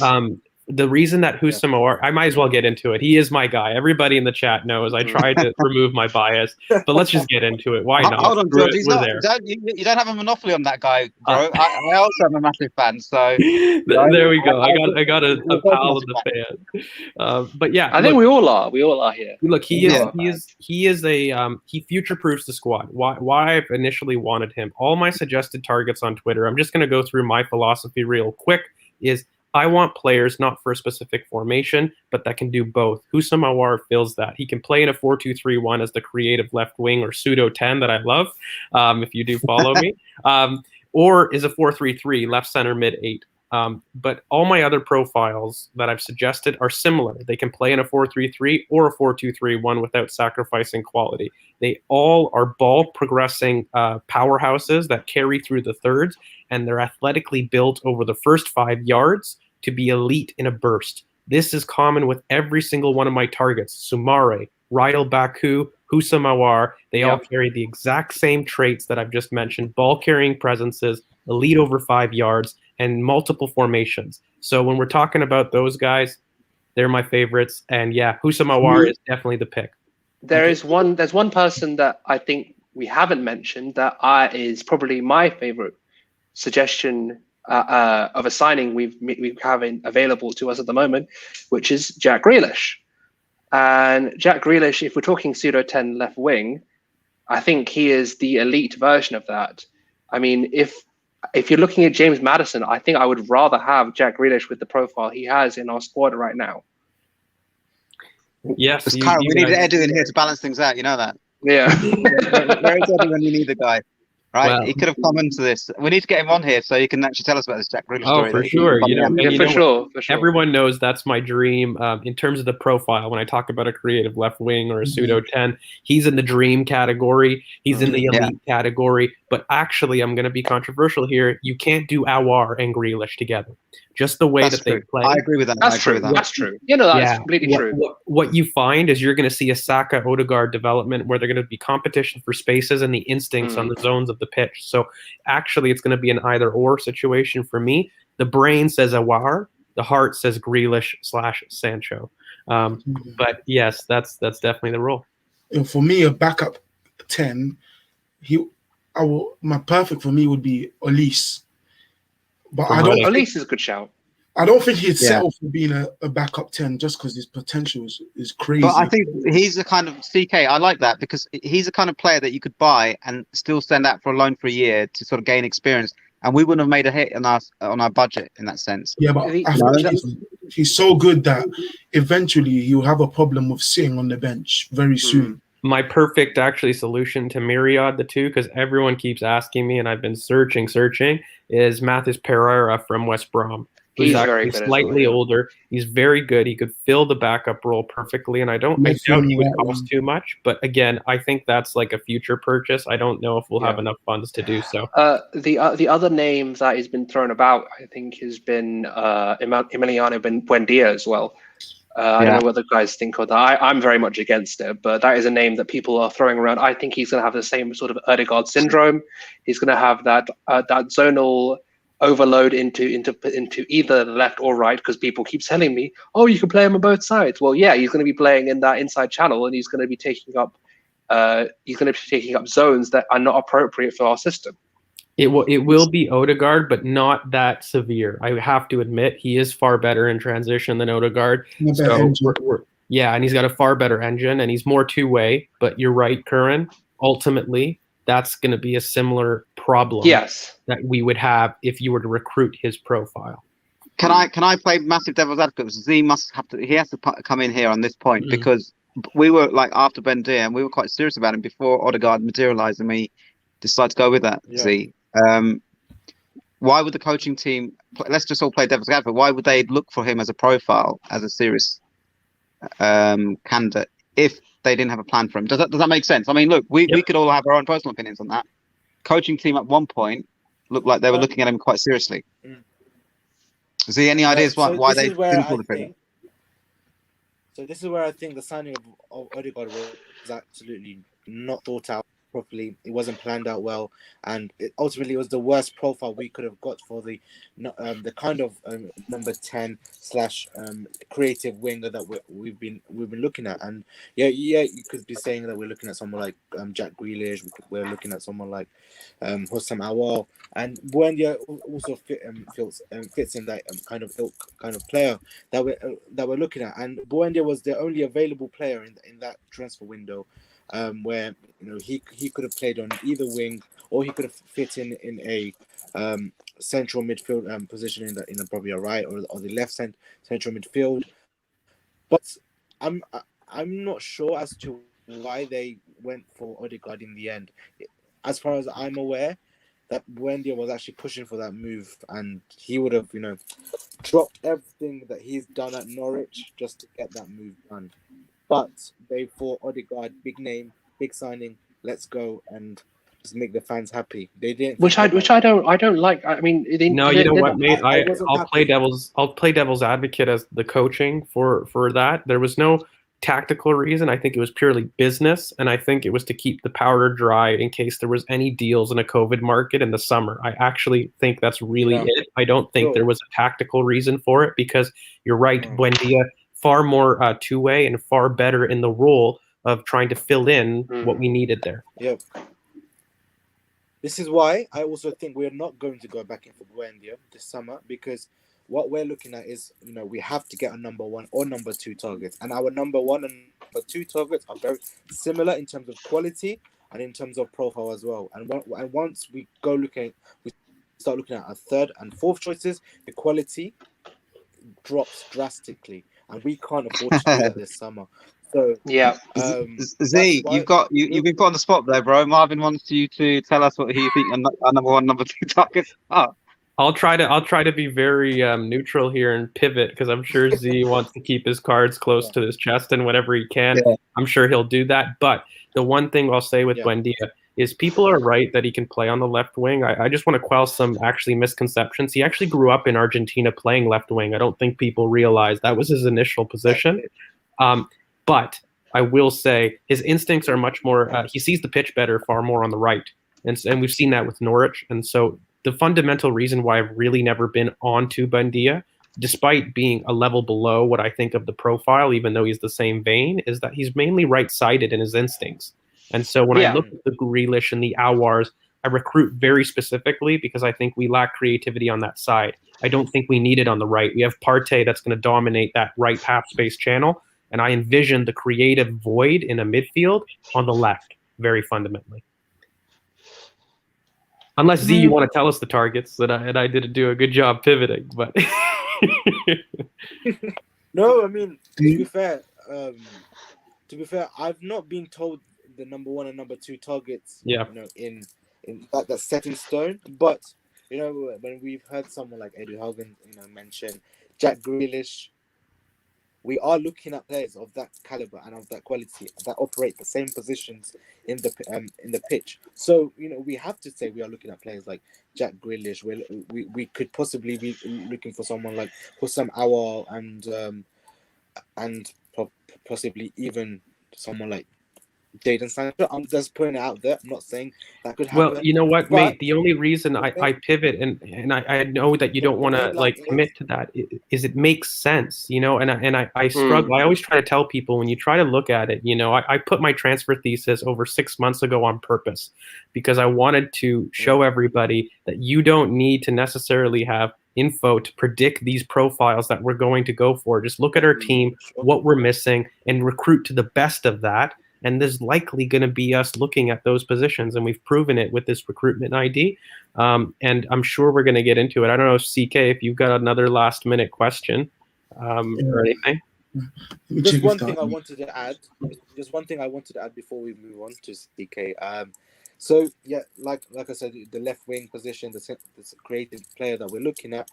You know, we all know the profile that we're looking at. It's kind of obvious with the targets, but that midfield, the players that we want, who we want in Bissouma, Berg, we want someone like Camavinga. There's 2 more Eastern European players that we're looking at as well. They're just more of a backup kind of plan, contingency plan. That midfield is set in stone, so we will see that happening very, very quickly. Our creative players, you know, we might have to wait a little bit into the summer. But that midfield, we will see that surgery happening very soon, very, very soon. Okay. So let's just wait. No, there's no more questions in the comments. Well, cheers for all the support, lads. I'm seeing a couple. I don't know. I'm not going to read the name, but like I appreciate the compliment at the end. Yep. Yeah, I'm new to YouTube, but I'm not that new. But cheers for the compliment. I've just seen it. And I hope you lads all liked it. You know. Please leave comments about how we can improve. I know for myself, I'm really new to this kind of thing, and I'd love to know how to improve and make the show a little bit better. George, before you go, you need to give Chronic some advice. Surely he'll go blind if he carries on doing what he's doing. Yeah,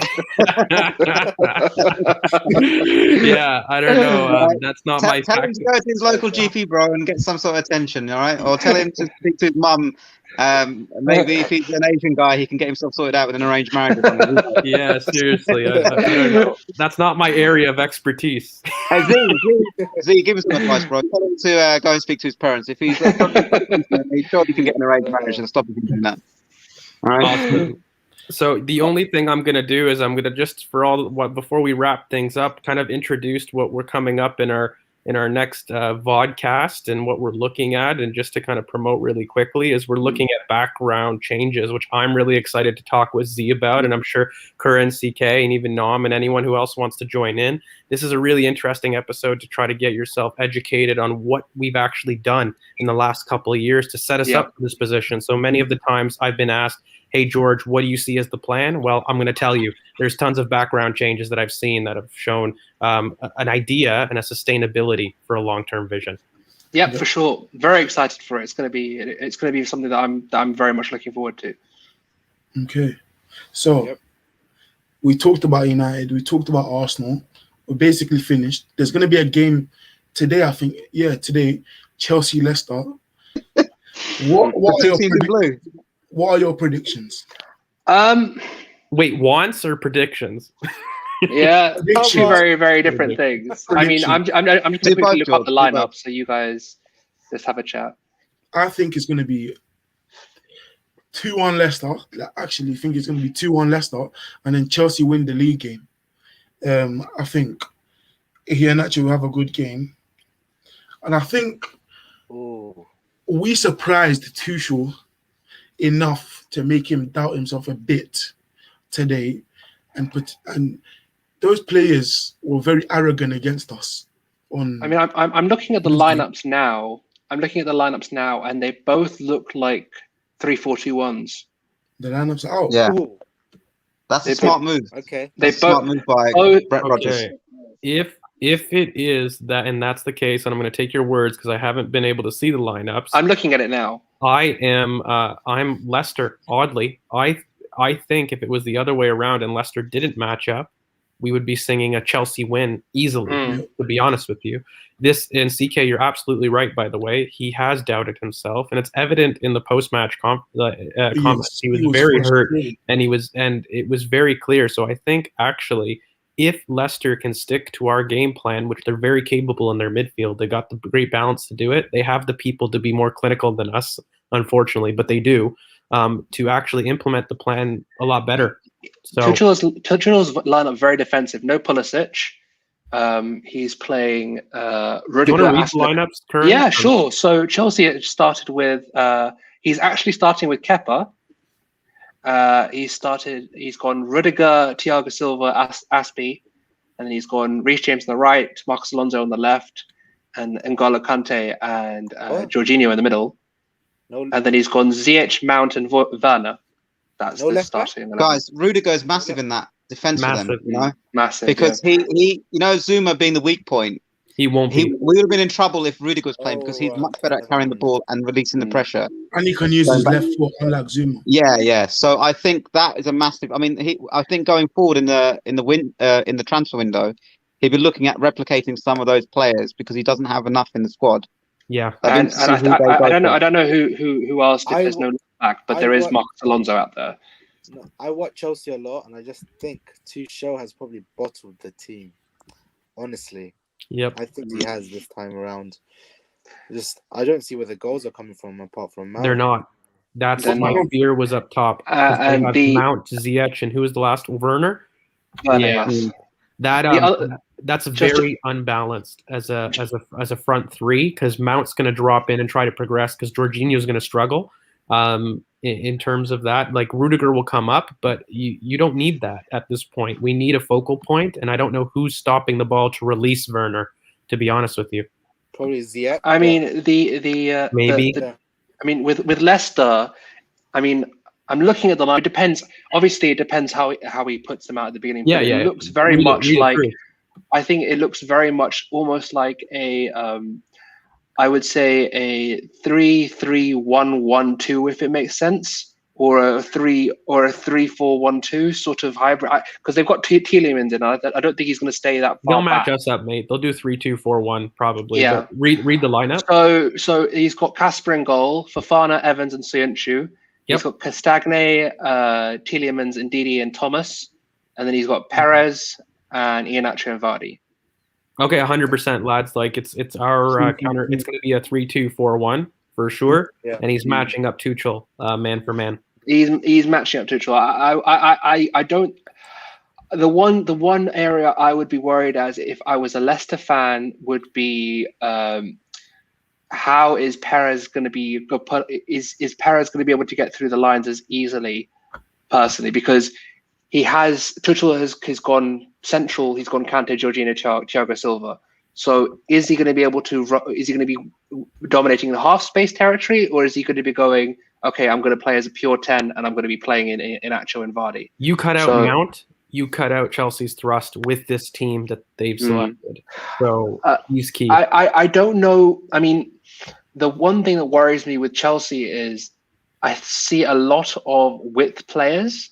I see James, I see Alonso, I see Ziyech, I see Mount being sort of. I don't know where he's.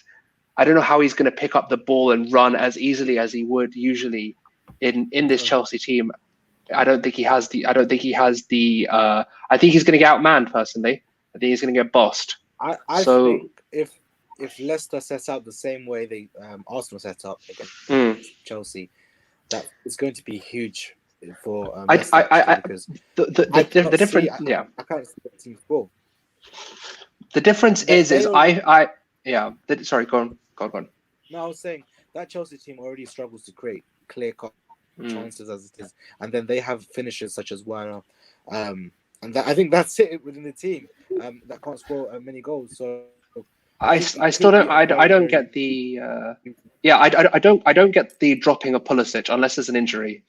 What I don't get, I'll be honest with you, is where's the focal point in attack, and where is Callum Hudson-Odoi with Mount? That's what I would do. Guys, don't forget he's the best youngster in the league. Okay, mate. Toto, how can you guys? He's 70 mil, yeah. Greenwood and everybody else, guys. We're just waiting for him to have that breakout season. I do have to admit I am a massive fan, and I don't I understand why. I don't know like why him. Tuchel isn't playing him. I actually have these debates with him. But with the team that it's set up, I struggle, lads. I think I predict a Leicester win. I'm calling 2-1 Leicester as CK did. I see maybe them nicking a goal. I don't see it being a Guys, very the first goal is going to be important in this game. Massive. The first goal, massive, because if Chelsea get it, Chelsea score, they can Brendan play the could game. bottle it. If Leicester score, they win the game basically. Because the thing is, if Leicester play this formation for 90 minutes, I don't see them losing this game. If Chelsea get the first goal and Brendan bottles it and goes, okay, I'm going to switch to a 4-2-3-1. No, he'll throw on Giroud, mate. He's going to panic like he did last time. So I'm seeing Brendan. Oh, Brendan. Yeah. I agree with Nom. First goal wins the game. Z, Nom, do you guys have a prediction though? Not to sit on the fence. Everyone say the actual numbers. I hate predicting scores, but I'm going to go with maybe 1-0. Listen, I'm going to say this to you guys. I'm old school. I hate predicting any scores because I hate it too. Arsenal games, man. I can't do it. You guys, I love the fact that you guys are younger. You can do that. I've done it when I was younger. It slapped me around the face so much. I've just decided to retire from the predicting game. You know, I even if I was a betting man, I wouldn't even put money on. Even if I was 100% sure that we're going to win, I just wouldn't do it. I've become all this superstitious and old as I got older. So who's winning, Nom? I blame the mum. Do you know what I mean? What can you do? Yeah, so who's winning? Sorry? So who's winning? Maybe not scores. No, 1-0 to Leicester. I reckon 1-0? Leicester have got a good... Yeah, because listen, I don't. You got to understand. I'm going to give you guys an Arsenal parallel. Do you remember we beat them this year for the first time? Not forget about the cup competition, but Brendan's come with the same tactics every time he's played against the top six. Sit back, and he's been refining that because he feels, and this is where I think those people who want Rodgers as an Arsenal coach, is he feels with those players that he's got. I don't think Arteta sits back and tries to have a win. I think he goes for it a lot more. But with Rodgers, I think he plays the percentage game in those games because he wants to get into that top four and get that kudos. So here, with a trophy on the line, he only knows one way to play, even if he wanted to play the other way, right? Which I don't think he will. So, and he never changes from that game plan until it's the last 10 minutes. Because if you saw, when we were winning, or when I think even against Man City, do you remember that Man City game that they played at the start of the season? It was such a tight game up until the point when Man City almost self-destructed and let I think was it penalty they conceded or something, and that's how the game went away from them. Okay, do you remember that game? Also, yeah, we do. Kepa playing is a huge miss for Chelsea. Oh, God, yeah. I see a 1-0 win to Leicester as well. I can't believe I'm saying that. He's in there with me as well. So we've got Leicester across the board, just 2-1 for the guys up top and 1-0 to the bottom. Alrighty. So can someone just send a clip of this to Carefree Lewis, please, guys? Because the guy's still probably fretting over the fact he's going to say it with chest. Don't worry. That's okay. Is it? Yeah, please someone send him a clip because I want to send out my love to the guy because obviously he suffers from stress every time he plays us.